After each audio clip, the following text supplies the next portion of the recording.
Kaibigan, agad sila sa early game dahil paalam I'm nilang trying andito to yung kalakas ng remake PNIT. Sa kilo pa lang alam mo makikipag-ubusan sila ng lahi. Pero sumubok lang naman ang Oni. because Pero I'm a nagpabilitado sa Christian. kanilang I'm a sitwasyon. Christian. Sa pangalawang laban, magbardagulan na rin How many mismo blocks? ang mga hero ng Oni PH. Ibig sabihin nito, One block. makikipag-roll match. One block, Sila sa okay. PNIT. One, Nakita naman natin na nilinis pa lang sila na ang naghahamon ng suntukan.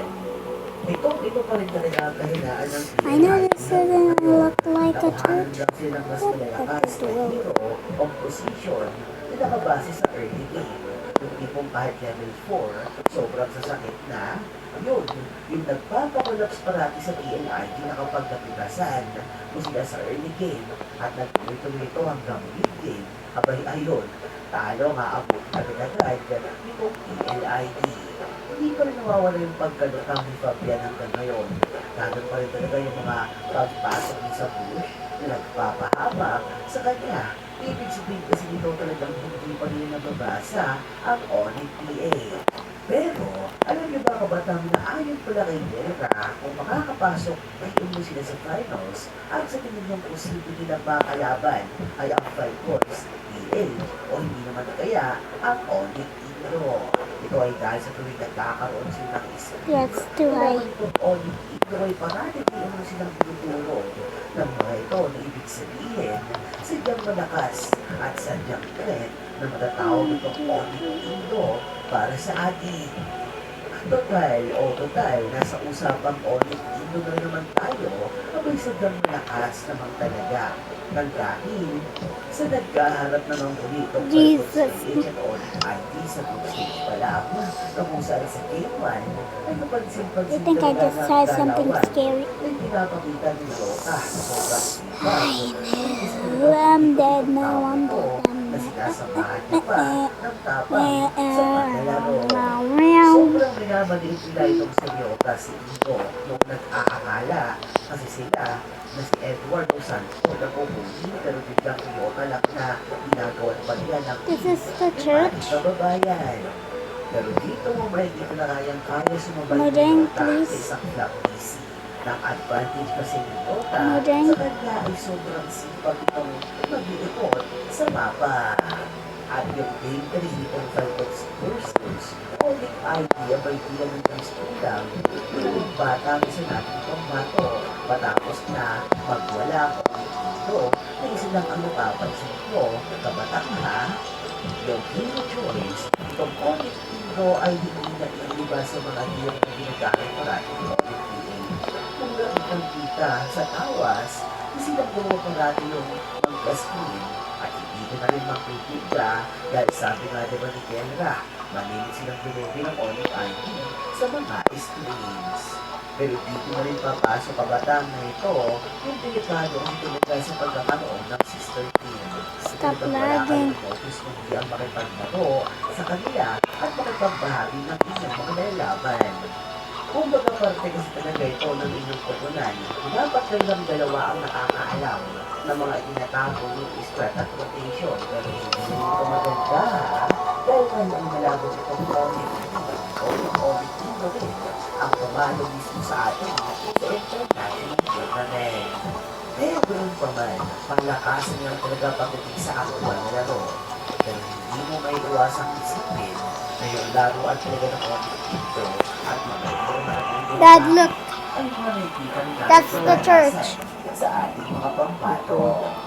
Dito na rin mismo papasok kung nadali tuloy ang Okay. pagpansigiin at wala pa silang bawi sa Now let's ID na go wala down, at get bumalik sila my kabataan. sword. Sus. Ang mahalaga dito ay lalo na dito pero ngayon dalawang PA Baka pwede mo talaga. at ODNID na pure dito at Pakatao ko naman kasi. hindi pa rin manalo-talo. Nauna Nakaisa na. pa nga yung PNID na malamang. Mom, look. Gawa na sana sila ng script kung mag-ibigay nila yung dalawa No, na Mom, ibang look. bato. Pero yung It's parang the nabaliktad church. ng biglaan. Mom, look. Sayang. Magsiselebrate na Aw. sana. What? Ang mga poya mo. Dahil sa tingin ko, ay hanggang That is so nice, baby. Would you want to go there? Yeah. But But doesn't it have any roof? yeah, No roof? I'm only doing outside church for you to see nature while worshiping. And do you see this? What's that? What's that? It's a cross. Yup.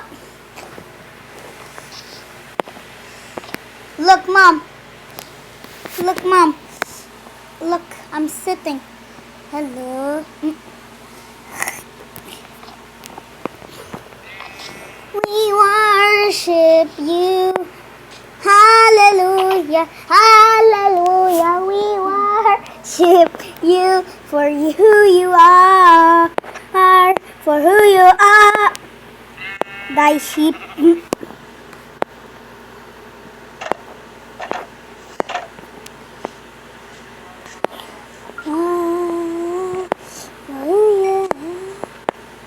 Welcome to Active Blizzard Castle, former home of King Bobby Kotick, now brought to ruin.